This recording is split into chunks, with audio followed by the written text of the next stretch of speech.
dito ko sa parang shoulder blade, dahil masakit. Tapos hanggang sa hips ko na. Ngayon nga lang yung Kailan po kayo nagkaganyan? Kung baga naramdaman, kailan yung naramdaman niyo? siguro mga 3 years ago, nag-push ako ng wheelchair na merong mabigat na pasyente. So since then, nararamdaman ko. Nararamdaman mo na? Never kayong nagpa-check up o Hindi. Tapos ngayon na, lately na parang lagi. Every time may mabigat akong bigat. Galing na agad. Parang Okay. stiff na masyado. Hindi yun talaga siya, no? Hindi kayo naging curious. Ano ba to? Parang ano to? Curious kaya lang nga. Hindi kayo nagpa-check, nagpa-x-ray man lang. Or baklasin natin. Madali lang naman to eh. Pero syempre, doon tayo magbibase sa tanungan portion. Pero based sa sinabi niya, nagtulak lang siya. Malamang may compression dito sa thoracic part. Gumaganyan talaga yan. Ito kasi, itong blade natin, tsaka itong supraspinatus muscle na to, takbuhan talaga ng lamig yung pagganyan. Ngayon, kaya pagka medyo nadiinan to, nagre-react dyan. Tapos sasabayan pa natin ng ligo. Kaya pagka malamig ang panahon, ay. Pero madali lang yan, ma'am. Kaliwa ka na. Parang may kumain lang ng ano yan. Parang may kumain ng ano yan. Ice. Madali lang yan. Pero, syempre, 3 to 4 days, yun yung best feeling. Mamaya maganda naman, pero syempre, sa tagal ba naman ng panahon na may naiip, ano kasi yan, spinal nerve compression. Kaya pag ano, makalat. Pero, kumbaga, sabi ko, madali lang yan. Mabilis lang mawala yan. Pero magantay ka lang ng mga 3 to 4 days. Yun yung pinaka-best feeling. Baka kasi expectin mo agad na ano, masiro-siro agad na. Tanggalin mo to. Sure, baka mabasag yun.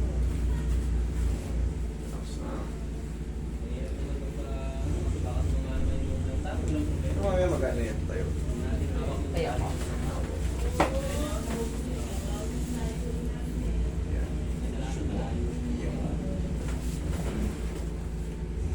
Like that. Okay po.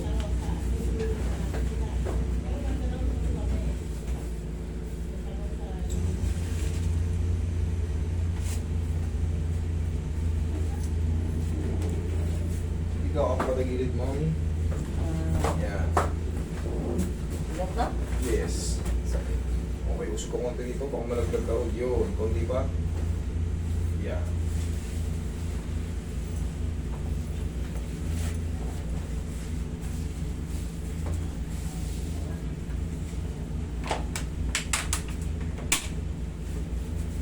Okay, relax na.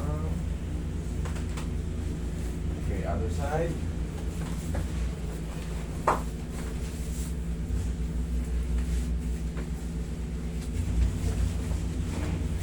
Straight mo yung nasa ilalim. Sorry. Yeah. Okay.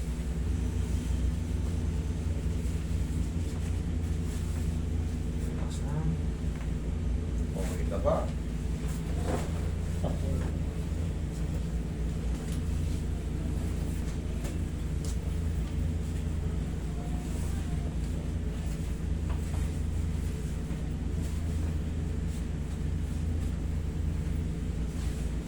Okay, relax na. Naglag mo ng katawan mo. Yeah. Sige pa. Isa pa.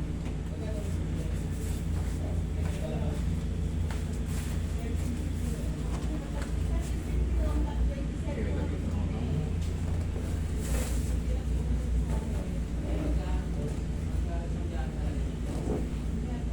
Relax na.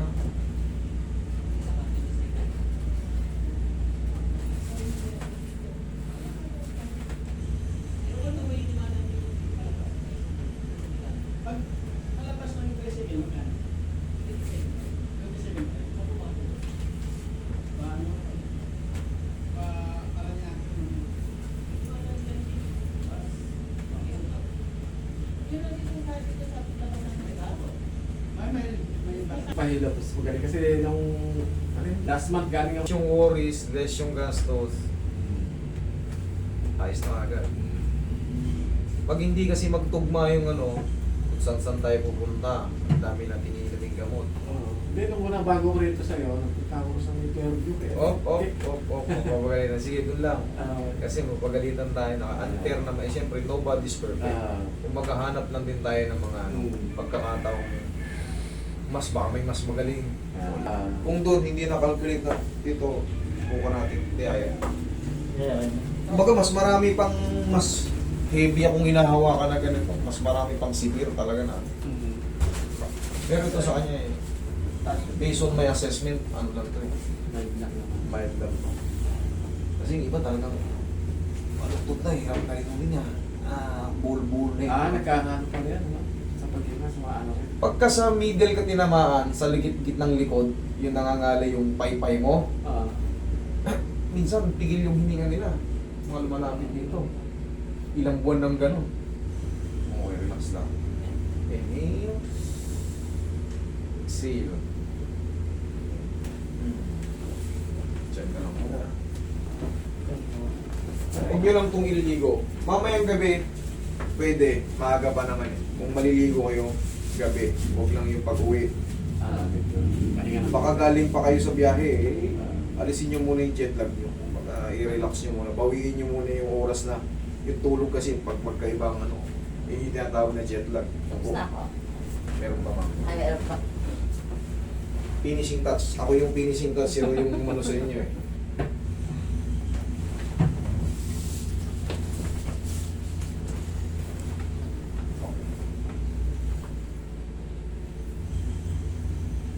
Pag ano magbaon kayo ng pau sa abroad, yung mga ibang pasyente na galing dito, nagbabaon na sila ng ano. Kasi doon wala kayong mabilihan ng pau. Kasi pagka may mga natrabaho tayo na sumakit yung mga masil-masil, pau lang, ganunin nyo lang para hindi kayo mag-severe. Kasi wala kayong malapitang ganito. Marami nang pumunta rito na galing doon. Wala nga eh. Wala silang, wala. Pagka nagkasakit ka ng katawan doon, may na-dislocate sa balakang mo. Talagang titiisin mo talaga. Tiis ka talaga. Walang mga hilot-hilot doon. Pero sa US meron eh. Fisyo meron.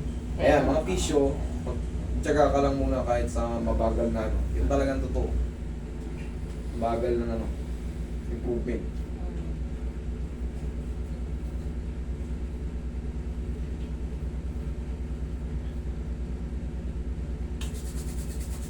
Pero hindi lahat ha. Marami namang magagaling na ano. Pero yung pag-standard procedure, naku po. Hindi sa pag-ano, ang daming, ang bagal. Totoo lang.